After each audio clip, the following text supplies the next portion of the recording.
네, 오늘 본문 말씀을 중심으로 해서 부엘세바의 약속이라고 하는 제목으로 같이 말씀을 나누기를 원합니다. 서론에 보시면 애굽으로 내려가던 이 야곱과 또 그의 가족들은 부엘세바라고 하는 곳에 가서 하나님 앞에 희생 제사를 드리게 됩니다. 하나님은 야곱에게 언약을 상기시키면서 그와 함께 있겠노라고 약속하시는 내용이 오늘 본문의 내용입니다. 먼저 1절 말씀을 보시면 우리에게 주시는 교훈, 야곱은 부엘세바의 제단에서 하나님 앞에 제사를 드립니다. 1절 말씀 같이 읽습니다. 이스라엘이 모든 소유를 이끌고 떠나 부엘세바에 이르러 그의 아버지 이삭의 하나님께 희생 제사를 드리니. 아멘. 야곱은 이제 그동안의 모든 어려운 결정 과정을 또 이렇게 뒤로 하고 이제는 애굽으로 향하게 됩니다. 그런데 그 중간에 부엘세바라고 하는 곳에서 하나님 앞에 희생 제사를 드리게 됩니다. 특별히 죽었던 아들, 죽었다고 생각하고 또 보고 싶어 했던 그 아들이 살아있고 또 애굽의 총리로 돼 있다는 얘기를 듣고 나서 요셉을 만나리라는 소망으로 모든 소유를 꾸리고 또 그의 온 자손들을 데리고 애굽으로 갈 준비를 마쳐서 이제는 그 길을 향하는 길이지만은 약속의 땅을 두고 애굽으로 내려가는 것이 과연 합당한 것인지, 자신의 땅을 떠나서 애굽 땅으로 거주지를 옮기는 것이 정말로 합당한 것인지 하나님의 뜻을 아마 물어보고 싶었을 것입니다. 이것이 바로 믿음의 사람들이 하는 행동이라고 하는 것이죠. 우리는 그저 세월의 흐름에 따라서 여기저기 흘러가는 그런 삶이 아니고요. 하나님의 인도하심, 또 하나님의 뜻이 무엇인지, 하나님 내가 이곳을 가야 되는데 하나님의 왜 나를 보내시는가, 하나님의 뜻을 우리가 반드시 묻고 이해하고 이렇게 한 걸음 한 걸음 나가는 것이 우리 믿음을 가진 사람들의 일상인 줄로 믿습니다. 그래서 약속의 땅을 두고 애굽으로 내려가는 것 과연 옳은 것인지, 하나님의 뜻은 어디 있는지, 그래서 이 부엘세바라고 하는 곳에서 하나님 앞에 희생 제사를 드리는 그런 야곱의 속마음을 우리가 살펴보고 있습니다. 요즘에 내가 기도하면서 하나님 앞에 나갈 때 하나님의 뜻이 무엇인지, 그저 내 소원을 이루어달라고 기도하는 것보다는 하나님의 뜻이 어디 있는지를 늘 기도하면서 하나님의 인도하심을 받는 저와 여러분들 되시기를 주님의 이름으로 축복합니다. 자, 그 다음에 2절에서 4절 말씀에 하나님은 어떤 분이십니까? 베델에서 야곱을 찾아오신 하나님이 부엘세바에서 그를 다시 부르시고 계시는 모습을 볼 수 있습니다. 2절에서 4절 말씀 같이 읽도록 하겠습니다. 그 밤에 하나님이 이상 중에 이스라엘에게 나타나 이르시되 야곱아 야곱아 하시는지라. 야곱이 이르되 내가 여기 있나이다 하매 하나님이 이르시되 나는 하나님이라. 내 아버지의 하나님이 애굽으로 내려가기를 두려워하지 말라. 내가 거기서 너로 큰 민족을 이루게 하리라. 내가 너와 함께 애굽으로 내려가겠고 반드시 너를 인도하여 다시 올라올 것이며 요셉이 그의 손으로 내 눈을 감기리라 하셨더라. 아멘.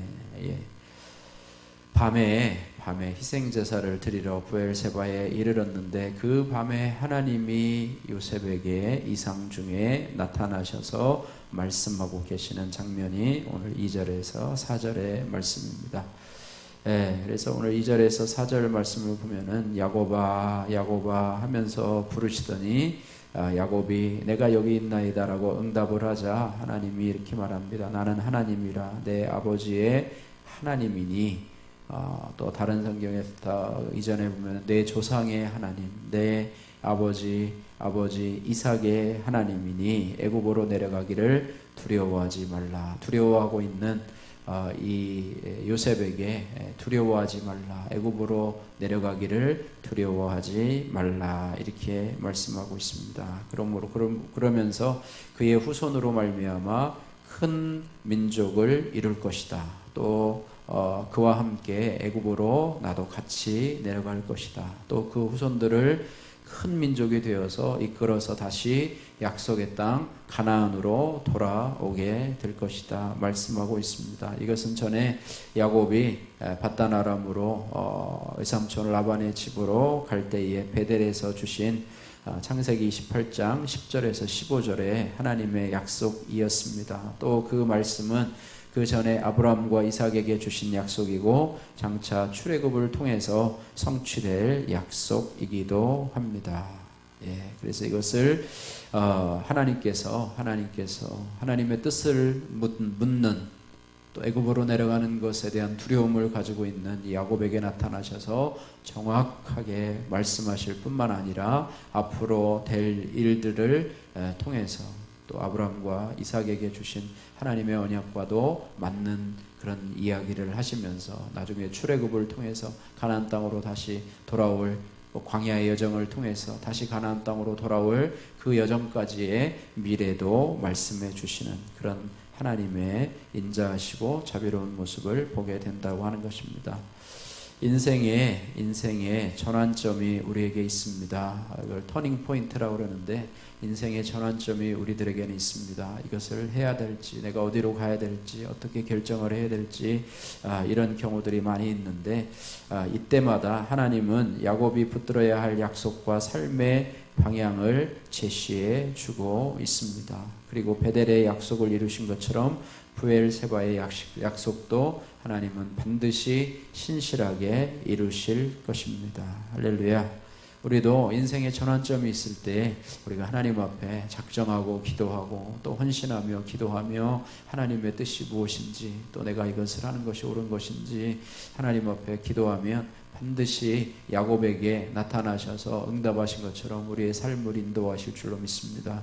우리가 오늘 아침에 우리 찬양한 것처럼 주는 나를 기르시는 목자고 또 그분이 우리를 인도하시고 부족함 없이 채워주시는 우리의 목자가 되시기 때문에 그렇습니다. 그래서 우리가 내가 어디로 가든지 또 무엇을 하든지 간에 하나님의 약속에 담긴 말씀을 붙들고 살아가는 저와 여러분들 되시기를 주님의 이름으로 축복합니다. 자, 그 다음에 8절에서 27절 말씀에 보시면 야곱 가족의 명단이 등장하고 있습니다. 이제는 가나안을 떠나서 애굽으로 온 가족이 이주를 하게 되는데 그 가족의 명단이 한 사람씩 거명되게 됩니다. 이들을 전체 27절에 보니까 애굽에서 요셉이 낳은 아들은 2명이니 야곱의 집 사람으로 애굽에 이른 자가 모두 70명이었더라 이렇게 말씀하고 있습니다. 이 70명은 모두 나중에 가나안으로 돌아오지 못하고 약속을 붙들고 살다가 죽을 것입니다. 다만 그들의 사명은 애굽에서 번성하며 그의 후손들에게 여호와 하나님의 신앙을 전수하는 것입니다. 지금 우리도 마찬가지입니다. 도도히 흐리는 하나님의 구원의 역사에서 우리가 한 부분을 담당하고 있는 거라고 하는 것입니다. 여러분의 자녀에게 또 여러분의 형제, 예수 믿지 않은 형제, 또 여러분의 가족들을 위해서 구원의 사명을 감당하는 것 이것을 말씀해 주고 있습니다. 우리는 생존을 위해서 살아가는 자가 아니라 사명을 위해서 살아가는 자, 우리의 가족 구원을 위해서 가족 구원이라고 하는 사명을 감당하기 위해서 살아가는 자라고 하는 것입니다. 우리가 그리스도인으로서 내가 코로나로 인해서 고통당하는 이 시대에 내가 감당해야 될 사명은 무엇인지를 생각하고 그 일을 기도하면서 묵묵히 이루어 가야 한다고 하는 것입니다. 그래서 내가 해야 될 부분, 내가 맡은 부분, 또 우리 교회에서 내가 맡은 부분, 또 하나님께서 나에게 이 땅에서 나에게 맡겨준 사명이 무엇인지를 깨달아서 우리의 남은 시간 동안에 또 오늘이라고 하는 하루 동안에도 그 일에 충성하면서 성령의 인도하심에 순종하는 저희들 되었으면 좋겠습니다. 마지막으로 전체 오늘 통해서 하나님은 어떤 분이십니까? 요셉 이야기를 통해서 37장에서 50장의 요셉의 이야기인데요. 이것에서 하나님이 처음 자신을 드러내고 계십니다. 비록 전면에 나타나지는 않으셔도 요셉의 꿈을 통해서 또 그의 고난을 통해서 또한 형통한 삶의 배우를 통해서 하나님이 계셨고 하나님이 함께 하셨음을 부인할 수는 없습니다. 또한 지금 애굽으로 향하는 야곱과 그의 자손들에게 나타나셔서 하신 말씀은 이 모든 일이 요셉 한 사람의 출세기나 성공기가 아닌 야곱 가족의 구원으로 이어지고 마침내 그로 큰 민족을 이루게 하시려는 하나님의 섭리가 있음을 분명하게 보여주고 있습니다.